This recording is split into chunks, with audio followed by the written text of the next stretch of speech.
Activando la mañana y vamos a hablar de un tema muy interesante y es la enfermedad inflamatoria intestinal.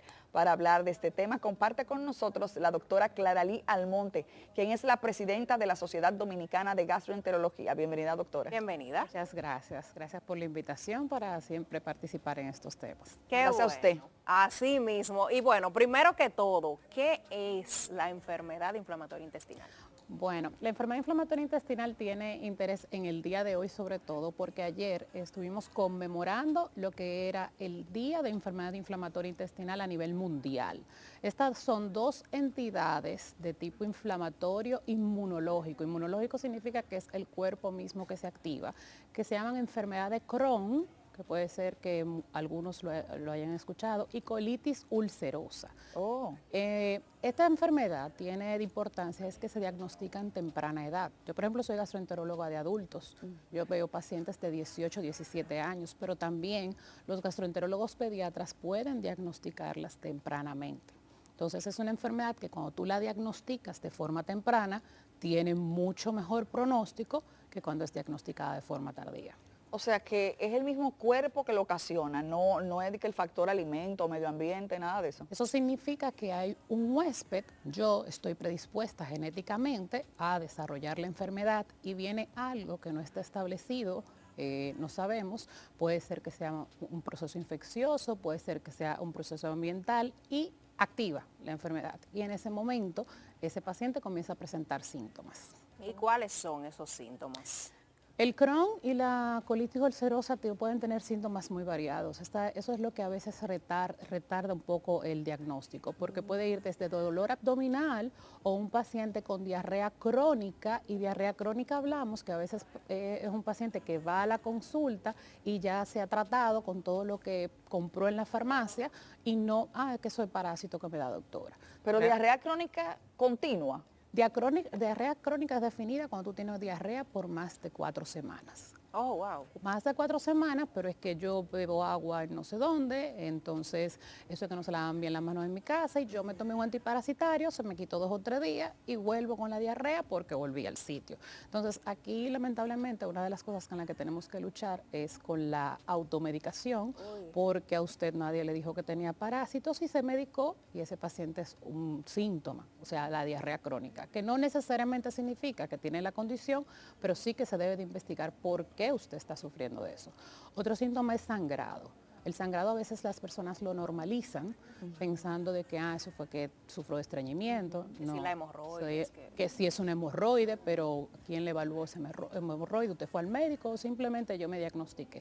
Entonces, son síntomas que a veces los excusamos hasta que el paciente comienza a perder peso o comienza a decir que no tiene apetito o ya hay un cambio que, por ejemplo, en los análisis el paciente tiene anemia. En ese momento es que normalmente se acude al médico y puede ser que ya esté más avanzado de lo que uno quería encontrar. ¿Y cómo afecta la vida este tipo de enfermedad? Realmente como se diagnostica en los adultos de 17 a 18 años, es importante hacerle entender que si usted recibe terapia, hay un diagnóstico temprano que facilita esa ventana de terapia, porque usted no va a realizar las complicaciones que hace esta enfermedad. Entonces, cuando usted la diagnostica y la trata, el paciente en la mayoría de las ocasiones puede llevar su vida normal. Yo digo que yo tengo nietos porque son hijos de mis pacientes, entonces yo tengo nietos en ese caso, pero puede llevar su vida normal, hacer ejercicio, comer saludable y no hay ningún problema. ¿Y cómo se realiza ya, cuál sería la evaluación que requiere un paciente del que se sospeche que padezca esta enfermedad? Nosotros tenemos una ventaja que a veces en República Dominicana no se observa. En la Sociedad Dominicana de Gastroenterología somos muchos gastroenterólogos a nivel del país y tú puedes acudir directamente a un gastroenterólogo. Tú no tienes que pasar por otro médico cuando tú tienes síntomas así. El gastroenterólogo está preparado para diagnosticar para cuáles son los análisis necesarios o los procedimientos que necesite ese paciente para diagnosticarlo. Entonces, luego de ese diagnóstico, sea por análisis, más colonoscopía o procedimientos de imágenes, se pone un tratamiento, dependiendo de la severidad siempre del cuadro. Eso es lo que va a determinar el gastroenterólogo. ¿Y no se hace endoscopía? Claro, se hace Endoscopía, endoscopía, se colonoscopía. hace colonoscopía, porque una de las diferencias entre Crohn y colitis ulcerosa es que la colitis ulcerosa trata solamente el colon, o sea, el intestino grueso. El Crohn, que es lo que es más frecuente en República Dominicana, puede afectar desde la boca hasta el ano, o sea, todo el tracto digestivo. Yo puedo tener una colonoscopía normal, pero puedo tener una endoscopía que esté positiva para Crohn, o puede ser de intestino delgado y ahí necesitaría imágenes o otros estudios. Por eso que realmente debe ser evaluar al paciente de forma individual, porque es un diagnóstico que se hace a medida que tú vas encontrando las diferentes manifestaciones. Y bueno, una vez diagnosticado el paciente y ya verificado cualquiera que sea su condición, ¿cómo es la alimentación de estos pacientes ya cuando tienen conocimiento? Mira, la alimentación, por ejemplo, tú ves estudios que, por ejemplo, ahora salieron recientes, creo que fue esta semana, hablando sobre la dieta mediterránea, que si era superior a la dieta casual, pero a los pacientes generalmente lo que le cae mal, y no a todos, son los lácteos, sobre todo cuando están en crisis, pero no significa que tú tienes que retirarle lácteos a un paciente que le cae bien. Los medicamentos generalmente pueden comer saludable. Eso es lo que le dice, usted come saludable, que cosas que no sean procesadas, y lo que sí se tiene que adherir, que es algo que nos da trabajo, sobre todo por el momento que ocurre el diagnóstico, que es una edad un poco difícil, porque 18 19 años, tú decirle a un paciente, que es algo, por ejemplo, que yo puedo ver diario, mira, de ahora en adelante tú te vas a tener que tomar esto. No es tan fácil que cuando tenga 25 todavía él quiera seguir tomando medicamentos porque ya él se siente bien. Entonces ahí es que está la confianza médico-paciente de decirte si dejas el medicamento, entonces vas a volver a como estabas antes. Doctora, ¿esta enfermedad puede llevar al cáncer? Sí. Por ejemplo, la colitis ulcerosa, cuando tú la diagnosticas tempranamente, o sea, que el paciente presenta el diagnóstico temprano, mientras más años tú tengas con colitis, mayor es el riesgo de tener cáncer de colon. Por eso es un paciente que se vigila más de cerca desde el punto de vista de colonoscopía, esté estable o no. Eso es una cosa que hay que tener pendiente porque sí es un factor de riesgo. Wow. Y se puede decir que estos pacientes ya cuando se encuentran totalmente estables, que llevan un buen estilo de vida, entran en lo que le dicen remisión. Sí, los pacientes entran en remisión y yo tengo pacientes que la propuesta que me hacen siempre es, doctor, ¿y no podemos probar a ver si puedo dejar los medicamentos? Porque existen toda clase de terapias. Hay terapias vía oral que se compran en la farmacia y hay terapias que nosotros necesitamos que nos las suple el Estado, que es una de las cosas que por eso la Sociedad Dominicana de Gastroenterología siempre está envuelta. O sea, que alto costo. Es alto costo. Oh. Entonces, alto costo cuando tú le dices que un paciente de 18 años tiene un tratamiento, que yo sé cuándo se lo pongo, pero no cuándo lo retiro, le estoy hablando realmente de una terapia que es costosa. ¿De cuánto estamos hablando mensual?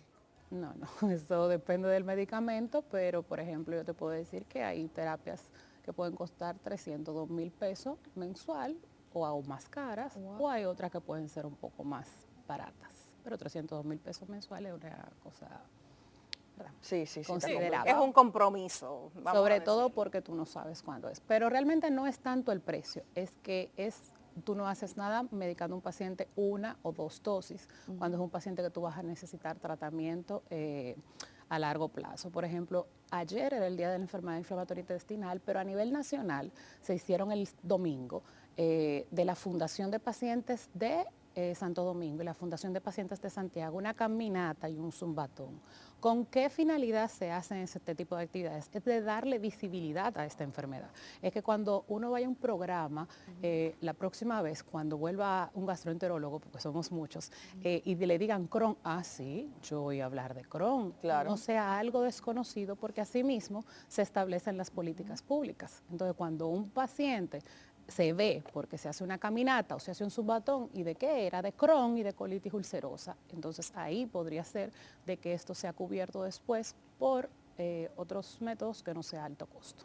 ¿Y qué otra complicación puede presentar un paciente que no sea disciplinado con el tratamiento? Bueno, por ejemplo, yo tengo un paciente que está ingresado ahora mismo que lleva 3 cirugías del Wow. viernes para acá.